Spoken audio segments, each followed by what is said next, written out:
కానీ ఇప్పటివరకు ఏ కాలంలోనూ లేనంత మంది ప్రవచనకర్తలు ఈ కలియుగంలో నిజంగా ప్రజలు అదృష్టం చేసుకున్నారనే చెప్పుకోవాలి. ఎందుకంటే చేసేది మంచా చెడ, లేకపోతే అసలు ఏం జరుగుతోంది, ఎలా ఉంటే మంచిది అనేది మీలాంటి వాళ్ళందరి వల్ల కూడా చాలా మేలు నిజంగా. అంటే ఒకట్లేండి, కొంతమంది మరీ మూర్ఖంగా చెప్పి మరీ మూర్ఖంగా బిహేవ్ చేశాడు, కొంతమంది విధానాల్లో తేడాలు ఉంటాయమ్మా. కానీ ఒక మేలు జరుగుతున్నది ఏమిటంటే అందరి వల్లను అసలు ఈ మధ్య 10 ఏళ్ళుగా మనం జరుపుకుంటున్న పండుగలు ఇదివరకు మనం జరుపుకోలేదు. గుళ్ళల్లో ఈ మధ్య 10 ఏళ్ళుగా ఉన్న ఉత్సవాలు ఇదివరకు జరగలేదు. ప్రధానంగా యువతరంలో గుళ్ళోకి వెళ్ళి తీరాలనే ఆలోచన రావడానికి నా సాటి ప్రవచనకర్తలు షణ్ముఖ శర్మ గారు, చాగంటి కోటేశ్వరరావు గారు లాంటి వాళ్ళు నిజంగా కారణం. నేను దండం పెట్టాలి. అసలు ఆలోచన ముందు వెళ్ళే తీరాలి. అది గుళ్ళోకి వెళ్ళడం తప్పనిసరి. నిత్య విధుల్లో గుళ్ళోకి వెళ్ళడం ఒకటి, నిత్య జీవిత చర్యల్లో గుళ్ళోకి వెళ్ళడం ఒకటి. ఆ భావం కలిగిందా లేదా? అది క్రమంగా చైతన్య మార్గంలోకి, జ్ఞాన మార్గంలోకి వెళ్ళడం అనేది ముందు తెలుసుకుంటే కదా వెళ్ళేది. నా తాపత్రయం వల్ల ఏమిటంటే ఈ కర్మకాండ ఉన్న విషయం ఉంది. మనం అనుకునేది ఈ గుళ్ళు, గోపురాలు, తీర్థాలు, యాత్రలు, యజ్ఞాలు, ఇది 2 వైపులా పదునున్న కత్తి. తీసుకెడితే మనిషిని యోగ వాసిష్టంలోకి, జ్ఞాన మార్గంలోకి తీసుకెడుతుంది. లేదు, ముంచేస్తుంది. అక్కడ పిచ్చి నమ్మకాల్లో పడిపోతాడు.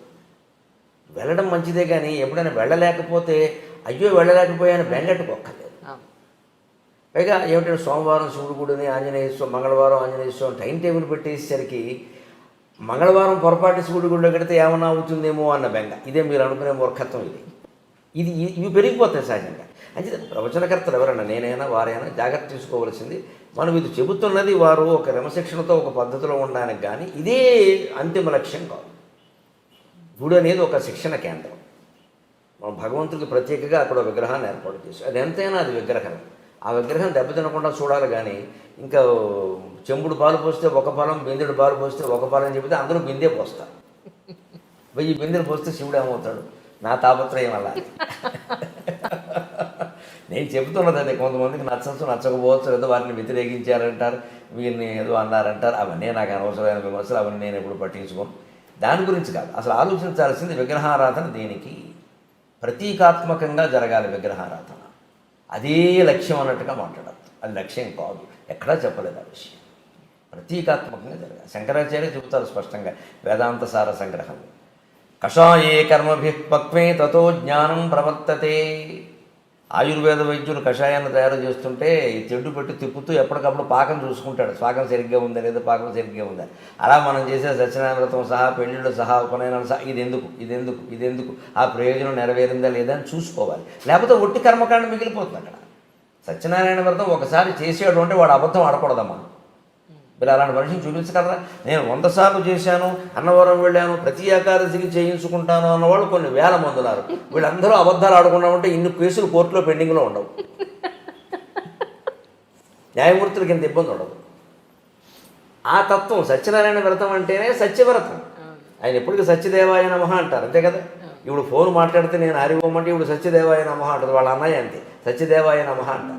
అన్నయ్య అంటూ ఉంటాడు, సత్యదేవాయ నమః అంటాడు. ఫోన్ చేయగానే అతను ఫోన్ చేస్తే సత్యదేవాయ నమః అంటాడు. ముందు నమస్కారం అంటాడు. నేను ఎవరిని ఫోన్ చేస్తే నేను హరి ఓం అంటాను, ఇప్పుడు హరి ఓం అంటాడు.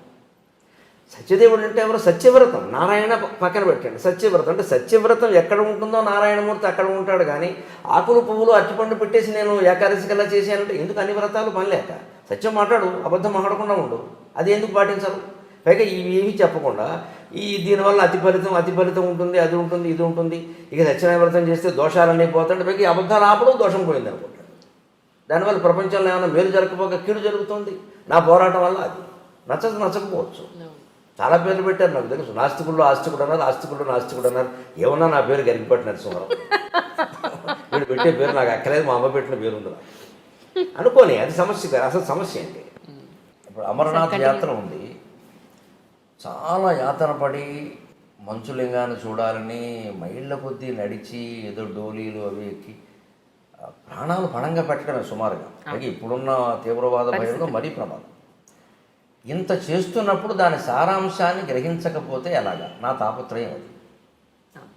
అమరనాథ్ యాత్ర కథలో మీకు అమరనాథ్ యాత్ర ఫలం రహస్యం అంత ఉంది. దాని మూలం ఏమిటి? శివుణ్ణి పార్వతీదేవి అడిగింది, సృష్టి రహస్యం ఏమిటని. పార్వతి అడగడం అంటే మరి పురాణాలు అలా ఎందుకు చెబుతా ఆవిడ తెలియగలుగుతుందా? మనకి తెలియజెప్పాలి కానీ ఎవరో అడగాలి, ఎవరో ఒకరు చెప్పాలి కదా, అందుకని అడుగుతారు అంతే. ఆవిడ తెలియకూడదు. ఈయన అలాగే నీకు చెప్తాందా అని ఆయన, పార్వతీదేవి, నందీశ్వరుడు, సరే మెడలో ఎలాగో నాగభూషణం ఉంటుంది, పక్కన గణేశ్వరుడు అంతా కలిసి ఉన్నారు అక్కడ. కొద్ది దూరం ముందుకు వెళ్తాను, నేను చెప్తాందా తీసుకు ఆ యాత్ర కథ అలా నడుస్తుందండి. వెళుతుంటే మీరు గమనించండి, గణేష్ పెహలే గావు అని వస్తుంది. అక్కడ ముందు నందీశ్వరుని వదిలేస్తాను, వాహనాన్ని వదిలేస్తాను. ఇంకొంచెం ముందుకు వెళ్ళాక నంది చౌక ఏదో ఒకటి వస్తుంది, గణేష్ చౌక, అక్కడ గణేశ్వరుని వదిలేస్తాను. ఇంకొంచెం ముందుకు వెళ్ళాక నాగ చౌక, శేషనాగ్ అక్కడ పామును వదిలేస్తాను. చివరికి ఇంకా ఆ గుహ దగ్గరికి వెళ్ళేసరికి పార్వతి పరమేశ్వరుడు ఇద్దరే ఉంటారు. అంతకుముందే వాహనం వదిలేశారు, కుమారుని వదిలేశారు, నాగుపామును కూడా వదిలేశారు. ఇవన్నీ చౌక్ అని పేరు ఉంది కదా, శేషనాగ్, నంది చౌక్, పెహలగావ్ ఉన్నాయి. పెహలగావ్ దగ్గర నందీశ్వరుని వదిలేసేయాలి. తర్వాత గణేష్ చౌక్ దగ్గర గణేషుని ఇంకొని వాగిపోవయ్యా అంటారు కొడుకుని. తర్వాత ఇంకో 3వ 4వ శేషనాగ్ అని ఉంటుంది, అక్కడ ఆ పామును కూడా తీసేస్తాడు. శివుడు పార్వతి ఇద్దరు లోపలికి వెళ్తారు. లోపలికి వెళ్ళాక ఏమయ్యారో తెలియదు. అక్కడే శివుడు లింగమయ్యాడు. సమస్త సన్మంగళాన్ని భవంతో కథ ముగిస్తాడు. ఇది అమరనాథ్ కథ. మరి ఇప్పుడు సృష్టి రహస్యం ఏమిటి? ఇప్పుడు ఇందులో సృష్టి రహస్యం ఏమిటంటే, అది నీకు అర్థం కావాలి అంటే ముందు వాహనాల మీద వ్యామోహం వదిలేయి. పహలే కావాలి, నందీశ్వరుని వదిలేసాడు. నంది ఎవరు? వాహనం. ఈ కార్లు, సొంత చార్టర్లు, విమానాలు ఎన్ని పెట్టుకుంటున్నాయి ఇవాళ? ఒక కారా? ఇంట్లో 2 మనుషులు ఉంటే 2 కార్లు ఉంటున్నాయమ్మా. అన్ని అవసరమా? సర్దుకోలేరా? మరి ట్రాఫిక్ జామ్ అయింది అనేది మనమే, కాలుష్యం పెరిగింది అనేది మనమే. మన వల్ల ఏం జరుగుతుందో ఆలోచించుకోవద్దా? తనలో తాను రవంతా మారడానికి అన్న దేనికని? అమ్మ ఒక్కళ్ళ వల్ల అయిందా? దేశమంతా ఎవరు దేశమంతా కేసీఆర్ సరి చేస్తారా, జగన్మోహన్ రెడ్డి సరి చేస్తారా, నరేంద్ర మోడీ సరి చేస్తారా? అందులో మనం ఒకళ్ళం కాదా? మనం ఎవరు సహకరించకుండా వారు చేసేస్తారా? వారు ఏమైనా మాయ చేస్తారా? అది కాదు కదా. ఏ పరిపాలకుడు మన ఈ పార్టీ కదా ఆ పార్టీ ఉన్నా ఎవరు చేయగలిగింది లేదు. ప్రజల్లో కూడా మార్పు రావాలి. అసలు ఇన్ని వాహనాలు నాకు అవసరం. 4 కుటుంబ సభ్యులు ఉంటే 2 కార్లు 2 బళ్ళు ఉంటున్నాయమ్మా. పిల్లలకు కూడా చెరువు బండి. వాహనాల మీద వ్యామోహాన్ని వదులుకోండి. వీలైనంత దూరం నడిచేయండి. అక్కడ నడిచే వెళ్ళక తప్పదు. కొన్ని ప్రాంతాలు మీరు ఏం చేయలేరు. ఆ ఆరోగ్యం ఉన్నవాళ్ళే వెళ్ళాలి. ఇంకొంచెం వెళ్ళాక గణేశ్వరుని వదిలేశాడు. సంతానం మీద వ్యామోహం వదులుకోండి. ఇంకా మా అబ్బాయి ఎలా ఉన్నాడు, కోళ్ళు ఎలా ఉంది, ఏమిటో కోడలు నీళ్ళు వేసుకోలేదు, అత్తగారి కంగారు ఏమిటమ్మా నాకు అర్థం కాదు. కందకలేని దొరద కత్తిపెట్టకని. దీనికి ఇది అహంకారం తప్పితే ఏం లేదు. ఇది అహంకారం అంటే గర్వం కాదు. నా వంశం, ఈ కోళ్ళు వచ్చాక నా వంశం, ఇప్పుడు ఈ జనం సూర్యవంశం చంద్రవంశం పెరకపోతే నష్టం ఏమిటి? ఇలా ఆలోచించరు మనుషులు. మా వంశం ఈ అమ్మాయి సంతానాన్ని కన్నంత మాత్రం ఆడాలని ఆక్షేపించాలమ్మా నాకు అది కూడా ఉండదు దానికేనా అన్నారు. ఏమిటట? అదేమైనా సిద్ధాంతమా, రూలా? కొందరు కలగరమ్మా. పైగా చాలా చోట్ల కలగకపోవడానికి మన ధర్మశాస్త్రం కూడా చెప్పిన ప్రకారం పురుషులు కారణం ఉండు బాబు, స్త్రీలను ఎందుకు అంటున్నారు నాకు తెలియదు. మన మాస్టర్ సివివి గారిది యోగ దర్శనం అని ఉంది. ఆ పుస్తకం ఎప్పుడో 10-12 ఏళ్ల క్రితం చదివాను. ఇవ్వ ఇదే రహస్యం అనుకో. పుట్టబోయే జీవుడు, మనకి సైన్స్ అలా అట్టి పెట్టండి కాసేపు. మన ధర్మశాస్త్రం ప్రకారం పుట్టబోయే జీవుడు తండ్రి నెత్తి మీద 3 నెలల పాటు తిరుగుతూ ఉంటాడు వీడి శరీరంలో ప్రవేశించడానికి. వీడు ఎప్పుడు నీళ్లు తాగితే అప్పుడు ప్రవేశిస్తాడు. జీవుడు నీళ్ళ ద్వారానే ప్రవేశిస్తాడు. అందుకే ఎవరైనా పోతే నీళ్ళకే మైల, ప్లాస్టిక్ వస్తువులకి కుర్చీలకి మైల ఉండదు. జీవుడు నీళ్ళ ద్వారా వెళతాడు. అందుకే మనం 10వ రోజు ధర్మోదకాలను పెట్టి అందరూ బంధువులు నీళ్లు వదులుతూ ఉంటాం. తిలోదకాలు, జలోదకాలు నీళ్ళ ద్వారా పంపిస్తాం వాడిని. వెళ్ళిపో మావయ్య, వెళ్ళిపో మావయ్య, ఇంకా మమ్మల్ని వదిలిపెట్టు, లేదా వెళ్ళిపో తాతయ్య అంటే ఆ వెళ్ళిపోయిన వాడికి వీళ్ళ మీద వ్యామోహం ఉంటుంది. ఇంకా పోదు.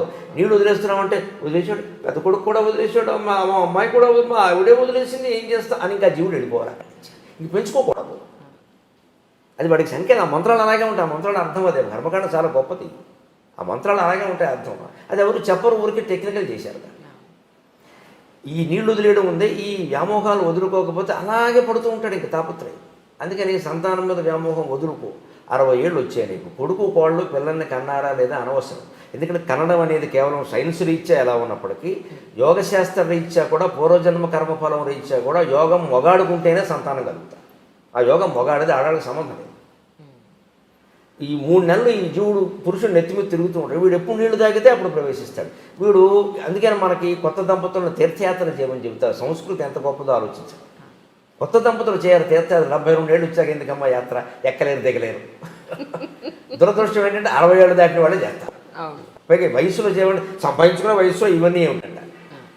70 ఏళ్ళు వచ్చాయి ఇంకేం చేస్తాం, ఇప్పుడు 4 చోట్ల అంటే ఏమీ చేయలేవు కాబట్టి ఇప్పుడు కాశీ వెళ్ళి మిఠాయి తింటావా, ఏమైనా చేయగలిగితే చేసేస్తానే దోచేసి. ఇదేం ఆలోచన అండి. ఆధ్యాత్మికతను తీవ్రంగా గంభీరంగా తీసుకోవాలి కానీ టైంపాస్ బఠానీలా ఆధ్యాత్మికత టైంపాసా, ఏమీ చేయలేవు కాబట్టి చేస్తావా. 60 ఏళ్ళు దాటి 70 ఏళ్ళు దాటి బస్సు ఎక్కలేడు దిగలేడు, 2 మైళ్ళు 2 మెట్లు ఎక్కలేడు, 4 అడుగులు వేయలేడు. ఈయన ఎందుకండి యాత్రకి? ఈవిడే మోకాళ్ళు ఎప్పుడంటూ కూర్చోక. అప్పుడు కాదు, కొత్త దంపతులు చేయాలి, 25 ఏళ్ళ వాళ్ళు చేయాలి, నాట్ హనీమూన్, తీర్థయాత్ర చేయాలి. ఎందుకంటే అప్పుడు ఆ తీర్థాల్లో పురుషుడు స్త్రీ ఇద్దరు సరిగంగ స్నానాలంట.